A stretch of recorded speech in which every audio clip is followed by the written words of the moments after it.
ओम नमो भगवते वासुदेवाय नमः. श्रीमद भगवद्गीता जशी आहे तशी मराठीमध्येच. आता आपण आपल्या ग्रंथाचा समोरचा भाग या व्हिडिओमध्ये बघणार आहोत. मित्रांनो, तुम्ही जर चॅनलला सबस्क्राईब केले नसेल तर चॅनलला सबस्क्राईब करा आणि व्हिडिओला लाईक करायला विसरू नका. आणि कमेंटमध्ये जय श्रीराम, जय श्रीकृष्ण किंवा राधे राधे असे लिहत चला. तर मग आता आपण सुरू करूया. ज्याप्रमाणे जीव सनातन आहेत त्याप्रमाणे भगवंत आणि त्यांचे दिव्य धाम सनातन आहे आणि भगवंत तथा जीव यांचे सनातन धामामध्ये संयुक्तपणे मिलन होणे हे मानवी जीवनाचे पूर्णत्व आहे. जीव हे भगवंताचे पुत्र असल्याकारणाने भगवंत जीवांविषयी अत्यंत दयाळू आहे. भगवद्गीतेमध्ये भगवंत घोषित करतात की सर्व योनेषु अहम बीजप्रद पिता, मी सर्वांचा पिता आहे. अर्थात जीव आपल्याला विविध कर्मानुसार सर्व प्रकारच्या योनींमध्ये जन्मास येतात, पण भगवंत या सर्वांचेच पिता आहेत. यासाठीच पतित आणि बद्ध जीवांचा उद्धार करण्यासाठी तसेच त्यांना सनातन शाश्वत धामामध्ये पुन्हा बोलविण्यासाठी भगवंत अवतार घेतात. सनातन धामामध्ये प्रवेश केल्यामुळे जीव पुन्हा भगवंताच्या सहवासात आपली मूळ शरीरे प्राप्त करतात.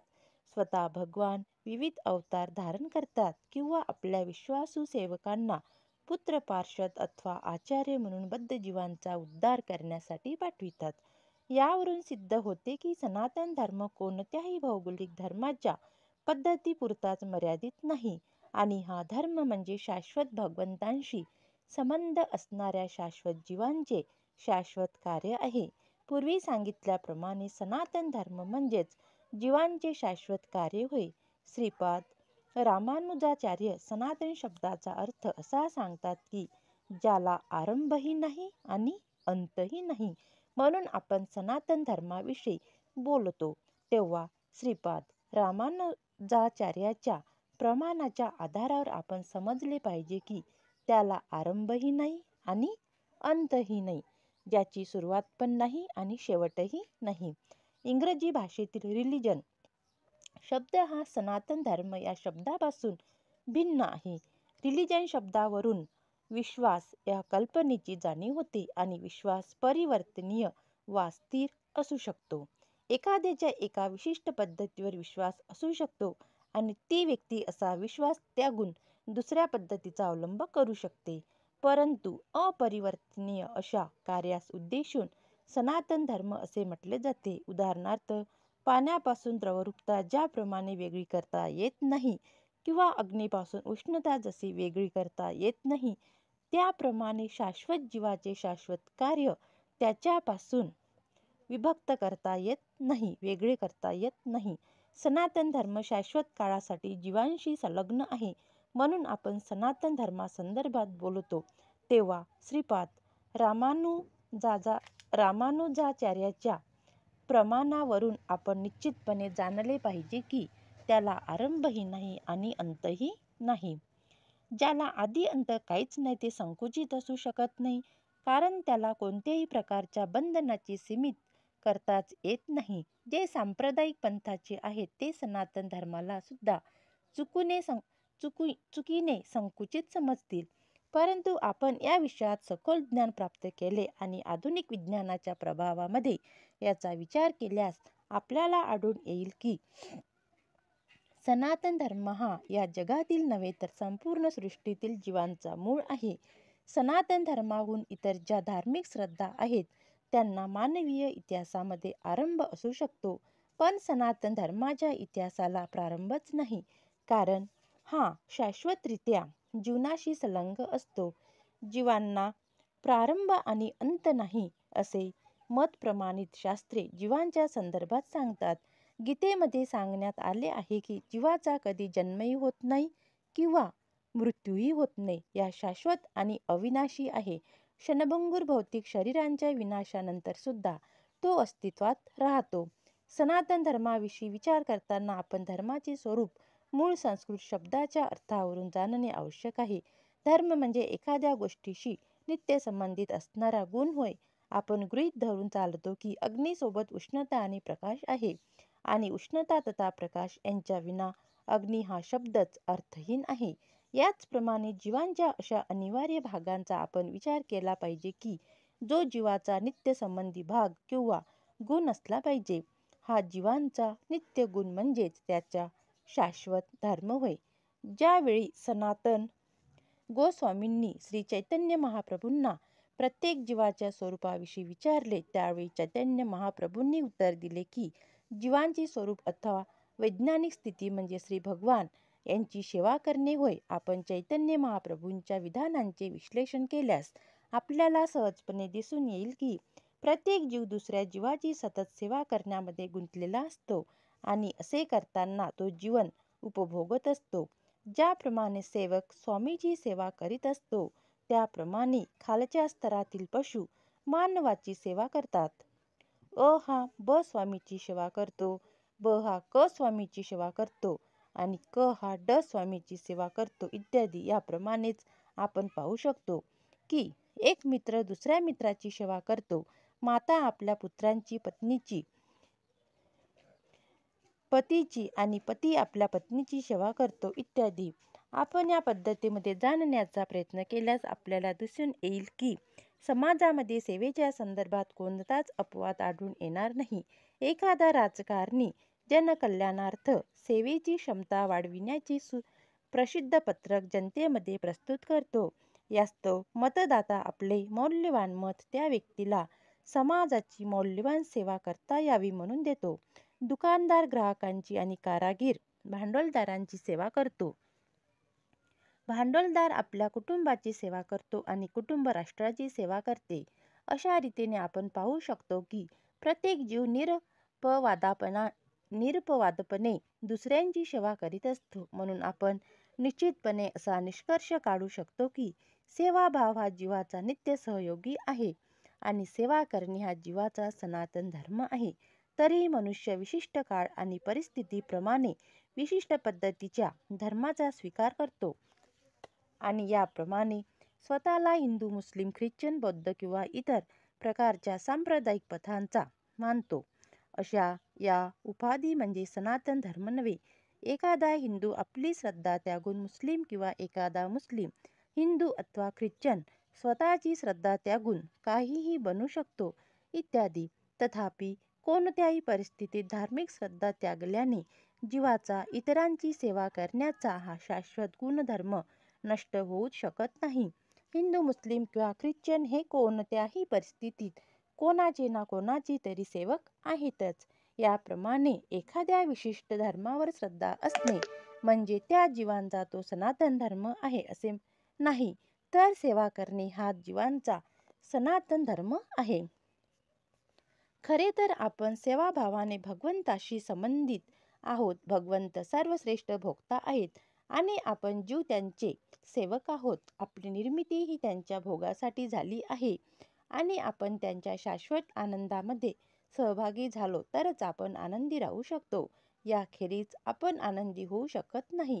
ज्याप्रमाणे शरीराचा कोणताही अवयव उदराशी सहकार्य केल्याविना आनंदी होऊ शकत नाही, त्याप्रमाणे स्वतंत्रपणे कोणीच आनंद प्राप्ती करू शकत नाही. जीवाला भगवंताची दिव्य प्रेममयी सेवा केल्या वाचून आनंदी होणे शक्यच नाही. भगवद्गीतेमध्ये देवी देवतांची सेवा किंवा पूजा करण्यास मान्यता नाही. कामेस्ते ज्ञाना प्रपद्यतेन्य देवता तत्तम नियमास्थम प्रकृत्या नियता स्वयं. ह्या ज्यांची बुद्धिमत्ता भौतिक विषय वासनायुक्त इच्छांनी हिरावून घेतली आहे ते देवतांना शरण जातात आणि स्वतःच्या मताप्रमाणे विशिष्ट विधिविधानांचे पालन करतात. या ठिकाणी स्पष्टपणे सांगण्यात आले आहे की भौतिक इच्छांनी प्रेरित झालेले लोक भगवान श्रीकृष्णाची पूजा न करता देवतांची पूजा करतात. जेव्हा आम्ही कृष्ण नावाचा उल्लेख करतो तेव्हा ते नाव कोणत्याही एकाच विशिष्ट धर्माला उद्देशून असत नाही. कृष्ण म्हणजे सर्वोच्च आनंदाचे भांडार किंवा आनंद सरोवर होय आणि याची पुष्टी शास्त्रांनी केली आहे. आपण सर्वजण आनंद प्राप्तीसाठी धडपडत असतो.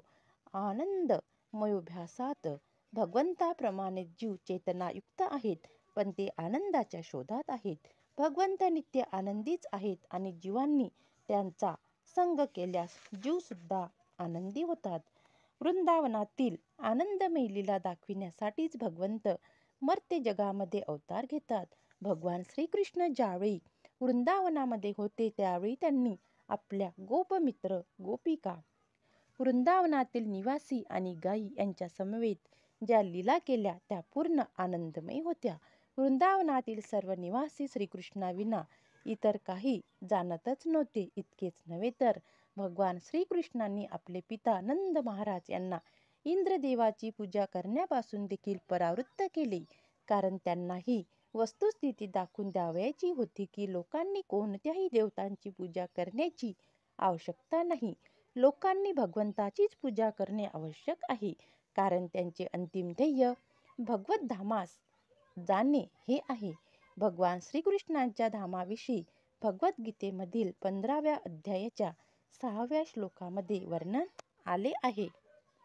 न तद्भावसयते सूर्यो न शशांको न पावकम यद्वद्गता न निर्वितेतम तद्दम परम मम. माझ्या परमधामाला सूर्य, चंद्र, अग्नी किंवा विद्युत शक्ती प्रकाशित करत नाही. जे या परमधामात प्रवेश करतात ते पुन्हा कधीच या भौतिक जगामध्ये परत येत नाहीत. या श्लोकामध्ये शाश्वत आकाशाचे वर्णन करण्यात आले आहे. अर्थात आकाशासंबंधी आपली संकल्पना भौतिक आहे आणि आकाशाचा विचार आपण सूर्य, चंद्र, तारे इत्यादींच्या संबंधित करतो. तथापि या श्लोकामध्ये भगवंतांनी सांगितल्यानुसार शाश्वत आकाशामध्ये चंद्र, सूर्य किंवा अग्नीची आवश्यकताच नाही, कारण आध्यात्मिक जग भगवंतापासून निघणाऱ्या दिव्य किरणांमुळे म्हणजे ब्रह्मज्योतीमुळे प्रकाशित झाले आहे. आपण महत्प्रयासाने इतर ग्रहांवर जाण्याचा प्रयत्न करीत आहोत, परंतु या इतके भगवंताच्या परमधामास जाणणे अवघड नाही. या परमधामाला गोलोक असे म्हटले जाते. ब्रह्मसंहितेमध्ये याचे अत्यंत सुंदर वर्णन करण्यात आले आहे. गोलोक एव निवसत्यखिला तमभूतम. भगवंत गोलोकामध्ये नित्य निवास करतात, तरी सुद्धा या जगातूनही आपण त्यांना प्राप्त करू शकतो आणि यासाठीच भगवंत आपल्या मूळ सच्चिदानंद विग्रह रूपामध्ये अवतीर्ण होतात. जेव्हा ते आपले स्वरूप प्रकट करतात तेव्हा ते कसे दिसतात याविषयी तर्क करणे व्यर्थ आहे. अशा प्रकारच्या काल्पनिक तर्क वितर्कांना टाळण्यासाठीच भगवंत स्वतःच्या मूळ श्याम सुंदर रूपामध्ये अवतरित होतात. दुर्दैवाने ज्यावेळी भगवंत आपल्यापैकीच एक म्हणून अवतीर्ण होतात आणि या मानवाप्रमाणेच लीला करतात तेव्हा अल्पबुद्धी लोक त्यांचा उपहास करतात. असे असले तरी भगवंतांना आपण आपल्यापैकीच एक समजू नये. भगवंत सर्वशक्तिमान असल्याने ते आपल्या समक्ष स्वतःच्या मूळ रूपात प्रकट होऊन लीला करतात. त्यांच्या लीला गोलोकामधील लीलांप्रमाणेच असतात. दिव्य आध्यात्मिक आकाशातील दैदिप्यमान किरणांमध्ये अनंत ग्रहलोक आहेत. परमधाम कृष्ण लोकांमधून ब्रह्मज्योतीचे किरण उत्सर्जित होतात आणि या किरणांमध्ये आनंदमय चिन्मय असे दिव्य ग्रहलोक तरंगत असतात. भगवंत म्हणतात, न तद्भासयतो सूर्यो न शशांको न पावकम यद्वगता न निर्वितेतम तद्दम परम मम. जो या आध्यात्मिक विश्वामध्ये जातो त्याला पुन्हा या भौतिक विश्वामध्ये यावे लागत नाही. भौतिक विश्वामधील चंद्रच काय तर अत्युच्च अशा ब्रह्मलोकांमध्ये जरी आपण पोहोचलो तरी आपल्याला जन्म, मृत्यू, वृद्धत्व आणि व्याधी या अवस्था आढळतात. भौतिक जगातील कोणताही ग्रह या 4 अवस्थांमधून मुक्त नाही.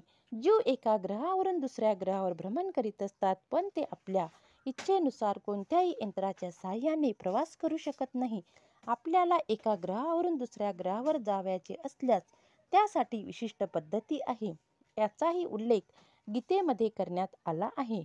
यांती देवव्रता देवानम पितॄनम यांती पितृव्रता.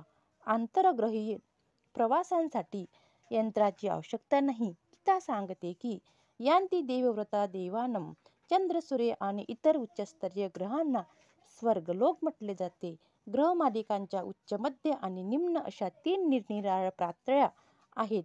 पृथ्वी ग्रह मध्य पातळीमध्ये येतो. भगवद्गीता कोणत्याही उच्चतर ग्रहांवर अत्यंत सहजपणे कसे जावे हे स्पष्ट करताना म्हणते. यांती देवव्रता. देवानं एखाद्याने विशिष्ट ग्रहावरील विशिष्ट अशा देवतेची उपासना करावी आणि याप्रमाणे चंद्र, सूर्य किंवा इतर कोणत्याही उच्चतर ग्रहांची प्राप्ती करावी. तरीही भगवद्गीता आपल्याला भौतिक जगातील कोणत्याही ग्रहावर जाण्याचा उपदेश देत नाही. कारण जरी भौतिक जगातील अत्युच्च अशा ब्रह्मलोकांमध्ये आपण कोणत्याही यांत्रिक साधनांच्या साहाय्याने 40 सहस्त्र वर्षांचा प्रवास करून गेलो तरी आपल्याला जन्म, मृत्यू, जरा आणि व्याधी हे भौतिक ताप आढळतीलच. तथापि या सर्वोच्च अशा कृष्ण लोकाची किंवा आध्यात्मिक विश्वातील इतर कोणत्याही ग्रहलोकांची प्राप्ती करतो त्याला हे भौतिक ताप त्या ठिकाणी आढळणारच. आध्यात्मिक विश्वातील सर्वोच्च ग्रहलोकास गोलोक, वृंदावन म्हटले जाते आणि तो आदिपुरुष भगवान श्रीकृष्ण यांचे मूळ निवासस्थान आहे. हे सर्व ज्ञान भगवद्गीतेमध्ये देण्यात आले आहे आणि यातील उपदेशाद्वारे आपण या भौतिक जगातून मुक्त होऊन खऱ्या आनंदमयी अशा आध्यात्मिक विश्वातील जीवनास प्रारंभ करू शकतो. भगवद्गीतेतील 15व्या अध्यायामध्ये भौतिक जगाचे वास्तविक वर्णन करण्यात आले आहे. त्या ठिकाणी भगवंत म्हणतात, या ठिकाणी भौतिक जगाची तुलना एका वृक्षाशी केली आहे. त्याची मूळ वर आणि शाखा खाली आहेत. आपल्याला मुळे वर असणाऱ्या वृक्षांचा अनुभव आहे. जर मनुष्य नदी ताटावर किंवा तलावा लगतच्या ताटावर उभा राहिला तर पाण्यामध्ये प्रतिबिंब झालेला वृक्ष त्याला उलटा दिसेल. अशा वृक्षांच्या फांद्या खाली तर मुळे वर दिसतील. याचप्रमाणे भौतिक जगत सत्याची छाया आहे. छायेमध्ये सत्यत्व अथवा वास्तविकपणा नसतो, पण छायेवरून आपल्याला सत्याच्या आणि वास्तविकतेच्या अस्तित्वाची जाणीव होऊ शकते. वाळवंटामध्ये पाणी नसते, पण मृगजळावरून आपल्याला पाणी नावाची गोष्ट अस्तित्वात आहे याची जाणीव आहे. भौतिक जगामध्ये पाण्याचा अभाव आहे, आनंदाचा अभाव आहे, पण पाणीरूपी वास्तविक आनंद आध्यात्मिक जगामध्ये आहे. भगवंत आपल्याला वैकुंठ जगताची प्राप्ती पुढील पद्धतीमध्ये करून घेण्याचे सुचवितात. मित्रांनो, आता व्हिडिओ खूप मोठा होत आहे, त्यामुळे या समोरील कथा किंवा या समोरील अध्याय आपण पुढच्या व्हिडिओमध्ये बघूया. जय श्रीराम, जय श्रीकृष्ण, राधे राधे.